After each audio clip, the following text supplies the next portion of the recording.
नमस्कार, मैं संदीप कश्यप और आप देख रहे हैं न्यूज ट्रैक। यूपी चुनाव में अभी तक आपने भाजपा, सपा और कांग्रेस को एक दूसरे पे शब्दों के बाण चलाते देखा होगा, मगर अब बिहार के क्षेत्रीय पार्टी को भी आप देखेंगे चुनावी दंगल में गरजते हुए। जी हां, जेडीयू और एलजेपी दोनों इस बार यूपी चुनाव में लड़ने का मन बना रही है। देखिए ये रिपोर्ट। यूपी में सियासी पारा दिनों दिन चढ़ता जा रहा है। बीजेपी जहां अपने साम्राज्य को बचाने रखने की कवायद में जुटी हुई है, वहां समाजवादी पार्टी अपनी खोई हुई सत्ता को हासिल करने के लिए एड़ी चोटी का जोर लगाए हुए है। अब जीत का स्वाद किसे चखने को मिलेगा, ये तो परिणाम आने के बाद ही पता चलेगा।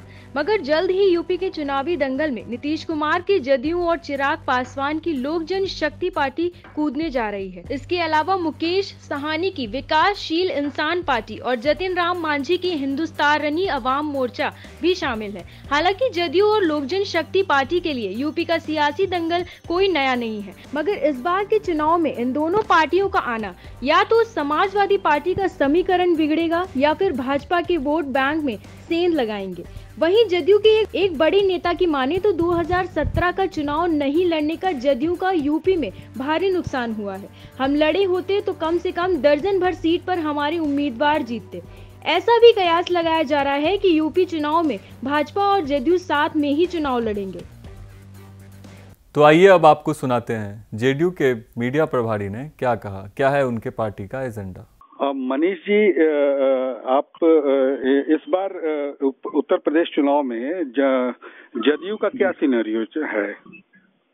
उत्तर प्रदेश चुनाव में इस बार विधानसभा चुनाव में 2022 में जनता दल यूनाइटेड पूरे दमखम के साथ चुनाव लड़ेगी।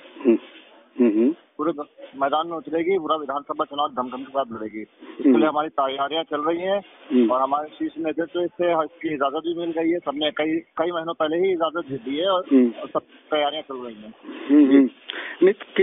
कितने सीटों पे अभी तक पार्टी ने ये फैसला किया कि हमको चुनाव लड़ना है? क्या आप बीजेपी के साथ अलायंस भी करेंगे? बीजेपी के साथ अलायंस का देखिए, यहाँ पे जितने भी सीटें आइडेंटिफाई हुई है, हमारे जो प्रदेश है, यहाँ पर प्रदेश जनता दल यूनाइटेड जो हमारा संगठन है यहाँ पर, वो संगठन के शीर्ष नेतृत्व ने सीटें आइडेंटिफाई करके हमारे सेंट्रल को भेज दिया था। तो सेंट्रल ने वो सीटों को भाजपा के जो शीर्ष पदाधिकारी है उनको भेज दिया है कि उनके बीच बातचीत चल रही है। बात का जैसा भी फैसला होता है वो मीडिया को अवगत कराया जाएगा उस चीज से। कब तक जनता को ये पता चल जाएगा कि जदयू और बीजेपी जो है यूपी में अलायंस करके चुनाव लड़ने जा रही है? जल्दी पता चलेगा। अलायंस की बात तो वो जो शीर्ष नेतृत्व है जदयू के और भाजपा के वही तय करेंगे और बाकी सारी बातें एडवांस स्टेजेस में पहुंच गई बातें, लेकिन यही है कि जो भी रिजल्ट है अब एक्चुअली क्या रिजल्ट है वो वही बता पाएंगे। तो अलायंस अगर जदयू अलायंस करती है भाजपा के साथ तो कितने सीटों पे वो उत्तर प्रदेश में चुनाव लड़ेगी? अभी इसके बारे में जानकारी हमको नहीं है। जो शीर्ष नेतृत्व है उन्हीं को जानकारी है। सीटों की लिस्ट जरूर दे दी है और पूरे उत्तर प्रदेश में कई सारे सीटों की लिस्ट दी है जिसमें पूर्वांचल की सीटें ज्यादा हैं। अच्छा जी। पूर्वांचल में कितनी सीटों पे आप लोग अपनी दावेदारी को वो कर रहे हैं चुनाव? ये स्ट्रेटेजिकली तो ये चीज को अभी बताना सही नहीं है। कुछ दिन का वेट करिए, फिर सारी जानकारी दे दी जाएगी। अच्छा, अगर अलायंस नहीं होती है, अगर इनकेस अगर बीजेपी से अलायंस नहीं होती है तो जदयू का फिर अपना सिनेरियो क्या होगा? कितने सीटों पे जदयू आएगी फिर यूपी में चुनाव लड़ने? अब हम तो कोशिश करेंगे मैक्सिमम से मैक्सिमम सीटों पे चुनाव लड़े। अगर अकेले चुनाव लड़ रहे हैं तो हम तो कोशिश तो यही रहेगी कि मैक्सिमम से जितनी भी सीटें हैं सब पे चुनाव लड़ाएं। जी। 2017 में जदयू चुनाव नहीं लड़ी थी, तो उसके पहले तो चुनाव लड़ी थी। आज जदयू के लिए कोई ये नया उत्तर प्रदेश का चुनाव कोई नया चुनाव तो है नहीं, पहली बार चुनाव में तो ये आ नहीं रही है। तो आपको लगता है कि योगी जी का जो काम है उस काम के आगे उन्होंने जो काम किया उत्तर प्रदेश में, उस काम के आगे जो है जदयू के जो कैंडिडेट हैं वो अपनी जीत को सुनिश्चित कर सकते हैं? नहीं, देखिए, अब जदयू के हम लोग राजनीतिक दल हैं। राजनीतिक दल का काम ये है कि जनता के सामने अपने उनके मुद्दों को उठाना है ना, और उसको उसी के बेसिस पे चुनाव लड़ना। तो हमारा संगठन कितने जिलों में है, करीब करीब सभी जिलों में 72 से अधिक जिलों में हमारा संगठन है और बूथ लेवल तक कार्यकर्ता है। तो वो काम कर रहे हैं जनता के बीच में, और जनता से जैसे जैसे रिपोर्ट आ रही है उसके हिसाब से जो है सीटों को आइडेंटिफाई करके भेजा गया है। तो हम तो पूरी ताकत से लड़ेंगे, बाकी तो जनता जनार्दन भगवान है हम लोग के लिए। तो जदयू अगर मैदान में उतरती है, उत्तर प्रदेश के चुनाव के मैदान में अगर उतरती है, तो उसका क्या मैनिफेस्टो है, क्या जनता का जो दर्द है, आप जनता के दर्द को समझते हैं? जनता का दर्द सिर्फ एक चीज का होता है, रोटी कपड़ा और मकान, ये 3 चीजें जो हैं वो जनता के दर्द हैं। तो जदयू का अपना मैनिफेस्टो क्या होगा कि जनता जदयू को वोट दे? देखिए, हमारा जो बिहार में काम चल रहा है विकास का, हमारा जो एक नारा है कि न्याय के साथ सामाजिक विकास वगैरह, ये सब हम लोग करते हैं। ठीक है, शराबबंदी हमारा मुख्य मुद्दा है। हम चाहते हैं कि उत्तर प्रदेश में भी शराबबंदी लागू हो, जिस तरह से बिहार में बंद किया गया है शराब को, और वहाँ पर बहुत सारे क्राइम के नीचे आए हैं। हम ये चाहते हैं कि उत्तर प्रदेश में शराबबंदी हो। दूसरा, महिलाओं के आरक्षण पर ये हमारा मुख्य मुद्दा है ना। महिलाओं को जो है, जैसे बिहार में भी पंचायत में भी महिलाओं को आरक्षण दिया गया। हर जगह पर जो है जदयू मैक्सिमम सीटों पर भी महिलाओं को उतारने के प्रयास में है। तो महिलाओं को आगे बढ़ाने के लिए हमारा मुख्य मुद्दों में से महिलाएं भी हैं, और रोजगार हमारा एक मुख्य मुद्दे में से है। और बाकी जिस हर सीट के हिसाब से अलग अलग जो है सामाजिक और आर्थिक मुद्दा तो रहता ही है, हर विधानसभा का अलग अलग। तो उस हिसाब से जो है बाकी जो लोकल मुद्दे हैं उस पर भी चुनाव लड़ेंगे। अच्छा, शराबबंदी जो एक मुद्दा आपने बताया, शराबबंदी के मुद्दे पे क्या आपको लगता है कि यूपी की जनता जो है वो जदयू को वोट करेगी? नहीं, बिहार की जनता वोट करती है। शराब एक ऐसी चीज है, आप देखिए रोज रोज कितने एक्सीडेंट्स होते हैं, कितने क्राइम होता है, शराब के कारण होता है। महिलाएं कितनी परेशान हैं। महिलाएं अब जो है टर्न आउट परसेंटेज दे रही है वोट का, है ना। और जदयू के भी मेन वोटर्स महिलाएं ही हैं। तो महिलाओं के सशक्तिकरण में तो शराबबंदी एक मुख्य मुद्दा भी है, एक मुख्य हमारा हथियार भी है। तो शराब तो बिल्कुल बंद होना चाहिए, इसमें कोई दो राय नहीं है। और हम बहुत इस पर काम कर रहे हैं। कई जगह हम लोगों ने शराबबंदी के लिए मोर्चे भी निकाले, प्रदेश सरकार से हमने कई बार मांग की है, और इस पर मांग करते भी रहते हैं शराबबंदी के लिए। तो शराबबंदी बिल्कुल हमारा मुख्य मुद्दा है उत्तर प्रदेश में। आप देखिएगा जैसे जैसे चुनाव नजदीक। अच्छा, कब तक जदयू का सीट कब तक तय हो जाएगा? अगर अलायंस होता है तो कितने सीटों पे कब तक तय हो जाएगा ये? अब देखिए, जल्द से जल्द होगा। इसके बारे में तो जानकारी है नहीं, क्योंकि शीर्ष नेतृत्व है, उनसे हम लोग सवाल नहीं करते हैं इस बारे में। लेकिन ये है कि जल्दी जैसे ही होता है तुरंत हम लोग को पता चल जाएगा। तो ये माना जाए कि जदयू जो है बीजेपी के साथ अलायंस करके ही उत्तर प्रदेश में आएगी? नहीं, तो हमारा नेशनल गठबंधन है भाजपा के साथ, है ना। तो हम चाहते हैं। हम यूपी चुनाव की बात कर रहे हैं। यूपी चुनाव में क्या? हाँ, अलायंस बना के, आप अलायंस बना के ही आएंगे या अकेले आएंगे मैदान में?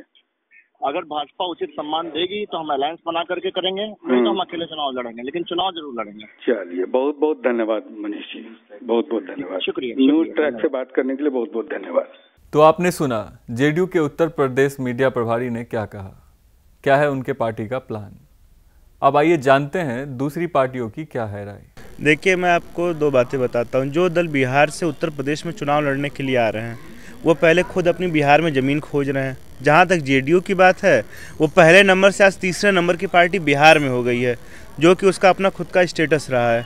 तो अब इसके आगे आप समझ सकते हैं कि वो उत्तर प्रदेश में आकर ना ही किसी का फ़ायदा कर रहे हैं, ना ही किसी का नुकसान कर रहे हैं, बस वो अपने मन को रख रहे हैं। कांग्रेस के साथ अगर छोटे दल आ रहे हैं, आना चाहें तो क्या? अब आते हैं तो अच्छी बात है, लेकिन के लिए बेहतर रहेगा। देखिए, क्या है कि कोई भी हमारे साथ आएगा, हम सबका स्वागत करते हैं, लेकिन सबसे बड़ी बात है कि अभी के सिनेरियो में कांग्रेस पार्टी इससे फर्क पड़ेगा, कोई नुकसान का हो सकता है पूर्वांचल के लिए? पूर्वांचल के नुकसान, अगर कोई भी दल कहीं से भी आएगा, नुकसान क्या कर लेगा हमारा? ठीक, क्योंकि इस समय जिस हिसाब से महिला सशक्तिकरण की बात हो, युवाओं के रोजगार की बात हो, उन सबको उठाने में स्वयं हमारी आदरणीय नेता प्रियंका गांधी सक्षम है, और हम लोग मजबूती के साथ उत्तर प्रदेश का चुनाव लड़ रहे हैं। यूपी चुनाव को देखते हुए भाजपा ब्राह्मण वोटर्स को एकजुट करने में जुटी है। हाईकमान के निर्देश पे 4 लोगों की टीम भी गठित की जा चुकी है। माने तो प्रदेश में हुई कुछ ऐसी घटनाओं की वजह से ब्राह्मण समाज नाराज चल रहे थे योगी सरकार से। देखिए ये रिपोर्ट।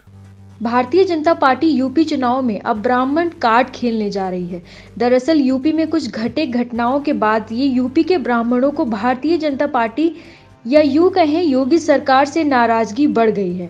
अब उसी नाराजगी को दूर करने और ब्राह्मणों को एकजुट करने के लिए भारतीय जनता पार्टी ने एक कमेटी बनाई है, जिसमें राज्यसभा सांसद शिव प्रताप शुक्ल, बीजेपी युवा मोर्चा के पूर्व राष्ट्रीय महासचिव अभिजात मिश्रा, सांसद महेश शर्मा और गुजरात के राज्यसभा सांसद राम भाई मोकरिया को शामिल किया गया है। उत्तर प्रदेश के चुनाव प्रभारी धर्मेंद्र प्रधान ने राज्य के ब्राह्मण नेताओं के साथ इस समुदाय के मतदाताओं को साधने पर विचार विमर्श किया है। सूत्रों की माने तो पार्टी के सभी बड़े ब्राह्मण नेता अपने अपने क्षेत्र के प्रतिष्ठित और प्रभावशाली ब्राह्मणों से जाकर मुलाकात करेंगे। इस मुलाकात के दौरान बीजेपी सरकार के द्वारा ब्राह्मण वर्ग के लिए किए जा रहे महत्वपूर्ण कामों को बताया जाएगा। बीजेपी की इस रणनीति के तहत समाज में प्रभावशाली ब्राह्मण लोगों को सामान्य वर्ग को 10% आरक्षण, मंदिरों के भव्य निर्माण, पार्टी द्वारा ब्राह्मण वर्ग से बड़ी संख्या में बनाए गए मंत्री, विधायक और सांसदों के बारे में बताया जाएगा। उत्तर प्रदेश के सभी बड़े ब्राह्मण नेता राज्य के सभी 403 विधानसभा सीटों का दौरा करेंगे। वीरेंद्र सर, न्यूज ट्रैक के साथ जुड़ने के लिए आपका हार्दिक स्वागत है। सर, एक सवाल है। आज अब भारतीय जनता पार्टी उत्तर प्रदेश चुनाव को देखते हुए ब्राह्मणों को ऐसा माना जा रहा है कि लुभाने जा रही है, उसको लेकर के कमेटी बना रही है। क्या कहना चाहेंगे आप? देखिए, पहली बात तो योगी आदित्यनाथ जी एक मठ के महंत हैं और उनको जाति के चश्मे से देखा नहीं जाना चाहिए, लेकिन ये चुनावी राजनीति है जिसमें बहुत जबरदस्त प्रतिस्पर्धा है, कंपटीशन है। तो राजनीतिक दल कोई भी हथकंडा अपनाने से नहीं चुकेंगे, इस नाते ऐसा हो रहा है। अगर उनको जाति मान ही लिया जाए योगी आदित्यनाथ जी को, तो वो 5वें राजपूत जाति के मुख्यमंत्री हैं। और उत्तर प्रदेश में 3 बड़े स्पष्ट मतदाता समूह हैं, एक सवर्ण, एक पिछड़ा वर्ग और एक दलित समुदाय। तो इन तीनों समूहों की खास बात यह है कि जो इनकी दो प्रमुख प्रभुत्वशाली जातियां हैं, वो कभी एक राजनीतिक दल में शांति से चैन से नहीं रह सकती। सवर्ण में ब्राह्मण और राजपूत, पिछड़े वर्ग में यादव कुर्मी और दलित में जाटव और पासी। ये झगड़ा सदैव रहा है। 1980 में वीपी सिंह मुख्यमंत्री बने थे, वो भी राजपूत थे, तब भी था। वीर बहादुर सिंह थे, तब भी था। राजनाथ सिंह थे, तब भी था। और 70 के दशक में बहुत कम समय के लिए हुए थे त्रिभुवन नारायण सिंह, जो अपना उपचुनाव हार गए थे मनीराम गोरखपुर से। और जिसको जातिवाद कहा जाता है, वास्तव में जो सत्ता की मलाई है, जो पावर केक है, हर वर्ग उसमें जो वर्ग सत्ताधारी वर्ग, जो जाति सत्ता में होती है, वो ये चाहती है कि जो पावर केक है, जो सत्ता की मलाई है, उसको जो हिस्सा मिले वो उसके आबादी के अनुपात से ज्यादा मिले। यानी जो वर्ग सत्ता में होता है, जो जाति सत्ता में होती है, वो अपने लिए डिस्प्रपोर्शनेट शेयर चाहता है कि डीएम में कौन होगा, एसपी में कौन होगा, थानेदार कौन होगा, इंस्पेक्टर कौन होगा, डीआईजी कौन होगा, आईजी कौन होगा। सरकार तमाम पदों पर नियुक्तियां भी करती है। सर, लेकिन यहाँ एक सवाल है, जैसा कि आपने कहा कि भाई योगी आदित्यनाथ खुद एक जो है वो राजपूत रहे हैं, मतलब हैं, और मतलब मठ के भी वो महंत रह चुके हैं। तो फिर ऐसी क्या जरूरत आन पड़ी कि आज हमें ब्राह्मणों को लुभाने के लिए एक कमेटी बनानी पड़ रही है? आखिर ब्राह्मण क्यों नाराज हुए? देखिए, विकास दुबे का जो जुलाई 2020 में जब एनकाउंटर हुआ था, उसके बाद से समाजवादी पार्टी और कांग्रेस ने को ये लगा कि ये उनके लिए उम्मीद की किरण है और इस आधार पे वो योगी आदित्यनाथ के खिलाफ एक मुद्दा बना सकते हैं। और उसी के बाद से जो है, आपको याद होगा, बहुजन समाज पार्टी ने और समाजवादी पार्टी में जम के जो है नारेबाजी की और बयानबाजी शुरू हुई। और इस वर्ष जुलाई से बाकायदे बहुजन समाज पार्टी ने जिलों में ब्राह्मण सम्मेलन करना प्रारंभ कर दिया। समाजवादी पार्टी ने भी किया। और लखीमपुर में जिस तरीके से अजय मिश्रा टेनी जो केंद्रीय गृह राज्य मंत्री के खिलाफ मुद्दा बना, तो बहुजन समाज पार्टी ने केवल लखनऊ से बैठ के बयानबाजी की। कभी बहुजन समाज पार्टी के नेताओं ने लखीमपुर जाकर के किसानों का हाल नहीं जाना। समाजवादी पार्टी ने भी फर्ज अदायगी की कि भाई ज्यादा मुद्दा मत बनाओ, ब्राह्मण को नाराज मत करो। प्रियंका गांधी ने इसको मुद्दा इसलिए बनाया कि उनको वो यूपी के किसानों के बहाने पंजाब में के कांग्रेस अपने पंजाब में राजनीतिक हित को साध रही थी, क्योंकि मारे गए किसानों में सिख भी थे और लखीमपुर में सिख किसानों की बड़ी संख्या है। तो ये पिछले 4.5 साल में, 4.25 साल में कोरोना अगर ना होता, महामारी ना होती, तो विपक्ष योगी आदित्यनाथ के पास कोई रैलिंग पॉइंट कि जिसपे सब वो जनता को मोबिलाइज कर सके, गोलबंद कर सके, ऐसा मुद्दा विपक्ष को नहीं मिल पाया है। तो ठाकुरों को लेके मुद्दा बनाया, तो ब्राह्मण ठाकुर की कॉन्फ्लिक्ट को लेके मुद्दा बनाया गया, ब्राह्मण को जो है किनारे कर दिया गया, ये मुद्दा बनाया गया। ब्राह्मणों को सत्ता में जो उनका हक था उतना उनको हिस्सा नहीं मिला। और फिर जिस तरीके से हरिशंकर तिवारी और उनके पुत्र शामिल हुए समाजवादी पार्टी में, और एक बस्ती के एक ब्राह्मण विधायक भी शामिल हुए समाजवादी पार्टी में, तब बीजेपी को लगा कि हमें जो है इस फ्रंट पे ब्राह्मण ठाकुर के संबंधों में जो तनाव की स्थिति है, इसको रिपेयर करने की जरूरत है। और एक बात और है, बीजेपी आजादी के 1952 से लेकर अब तक चुनाव में सबसे एक अनूठा किस्म का सामाजिक समीकरण उसने बनाया है सत्ता में आने का, जहां सवर्ण भी हैं, अति पिछड़े गैर यादव पिछड़े भी हैं और गैर जाटव दलित भी हैं। उत्तर प्रदेश के 52 से लेकर 2017 तक के इतिहास में कभी इस तरह के सामाजिक समीकरण को सत्ता नहीं मिली थी। और बीजेपी का ये एक्सपेरिमेंट, ये प्रयोग 2014 में, 2017 के विधानसभा चुनाव में, 2019 के लोकसभा चुनाव में जबरदस्त रूप से सफल रहा था। और 2019 में समाजवादी पार्टी, बहुजन समाज पार्टी, राष्ट्रीय लोकदल के अलायंस में होने के बावजूद बीजेपी ने जो विक्ट्री का जो थ्रेशोल्ड है, जो सीमा है, उसको बढ़ा के 50% कर दिया। और बीजेपी का वोट तो 41% से ऊपर मिला था 2019 में। इसके कारण ये सपा, बसपा और राष्ट्रीय लोकदल जैसा मजबूत अलायंस भी 15 सीटों में सिमट गया। सर, एक अंतिम सवाल और बहुत कम शब्दों में जानना चाहेंगे कि ब्राह्मण अगर नहीं मानते हैं, बीजेपी के मनाने के बावजूद अगर ब्राह्मण नहीं मानते हैं, तो ये फायदा किसको मिलेगा? सपा को, कांग्रेस को, या फिर बहुजन समाज पार्टी? बात तो ब्राह्मण नहीं मानते हैं, मैं इस सवाल को नहीं मानता, क्योंकि ये मामला बहुत लोकल है। केवल गोरखपुर, महाराजगंज या बस्ती के कुछ सीटों पे इसका असर पड़ेगा और गोरखपुर की चिल्लूपाड़ सीट पे पड़ेगा। ये ब्राह्मणों की नाराजगी प्रदेश व्यापी नहीं है, स्टेट वाइड नहीं है। और ये ज्यादा जो है, ये ज्यादा चर्चा ब्यूरोक्रेसी में है और मीडिया में है। और जहां तक इसके फायदे की बात है, तो जिस इलाकों में भाई 2017 में भी सपा बसपा से ब्राह्मण विधायक जीत के आए थे 2-4, वैसे इस बार भी जीत जाएंगे। यदि जहां ब्राह्मण कैंडिडेट मजबूत होगा और बीजेपी का कैंडिडेट कमजोर होगा या ब्राह्मण नहीं होगा, तो निश्चित तौर पे वो कैंडिडेट सपा से हो या बसपा से हो, उसको उसका लाभ मिलेगा। लेकिन ब्राह्मणों का मोहभंग हो चुका है भारतीय जनता पार्टी से, ऐसी कोई चीज नहीं है आज की तारीख में। सर, बहुत बहुत धन्यवाद न्यूज ट्रैक के साथ बात करने के लिए आपका। Thank you. जब पत्रकारों ने आम आदमी पार्टी के संजय सिंह से पूछा कि रात के लॉकडाउन का क्या फायदा है, तो उन्होंने क्या कहा, देखिए ये रिपोर्ट। लॉकडाउन का देखिए, मैं तो कल भी मुझसे ये सवाल पत्रकारों ने किया था, मैं आज भी दोहरा दे रहा हूँ। मेडिकल साइंस जो भी कहता है, हमारे एक्सपर्ट, हमारे डॉक्टर्स जो भी कहते हैं, उसके हिसाब से आप कार्रवाई कीजिए। जनता का जीवन बचाने के लिए जो भी जरूरी कदम है उसको उठाइए, लेकिन इसमें चुनावी राजनीति का खेल मत खेलिए। हमने देखा बंगाल के समय में लोग मर रहे थे और भारतीय जनता पार्टी के मुखिया, हमारे प्रधानमंत्री नरेंद्र मोदी जी, चुनाव का प्रचार करने में व्यस्त थे। तब कोरोना नहीं था। ओमिक्रॉन को लेकर जिस तरीके से ये चुनाव से भागने की कोशिश भारतीय जनता पार्टी कर रही है, वो ठीक नहीं है। चुनाव आयोग को इस पर फैसला लेना चाहिए। बीजेपी का इससे कोई लेना देना नहीं होना चाहिए। और जो चुनाव आयोग डॉक्टर्स की जो सलाह हो, एक्सपर्ट्स जो हमारे कहते हों, कोरोना से बचने के लिए जितने कदम उठाने की जरूरत है उठाइए, हम साथ देंगे। लेकिन ये राजनीति के दृष्टि से कि हम विपक्ष का कार्यक्रम नहीं होने देंगे, अपना कार्यक्रम चलाएंगे, वो ठीक नहीं। चुनाव से फायदा होगा या नुकसान पीछे हटने से आपको? मुझे तो लगता है कि मोदी जी अब योगी पर विश्वास नहीं करते, इसलिए मोदी अपने चेहरे पर चुनाव लड़ना चाहते हैं, योगी के चेहरे पर चुनाव नहीं लड़ना चाहते। और इसीलिए उत्तर प्रदेश का चुनाव वो राष्ट्रपति शासन में कराना चाहते हैं कि योगी मुख्यमंत्री ना रह जाएं, यहाँ पर राष्ट्रपति शासन लगा हो और चुनाव मोदी के चेहरे पर हो।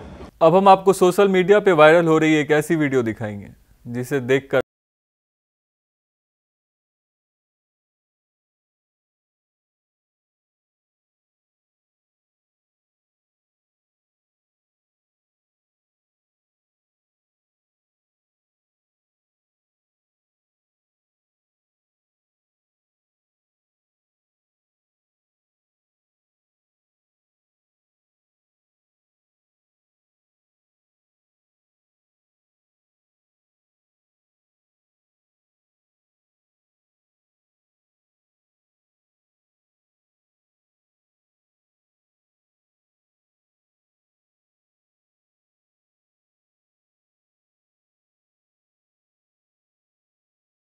ये था यूपी का चुनावी पारा।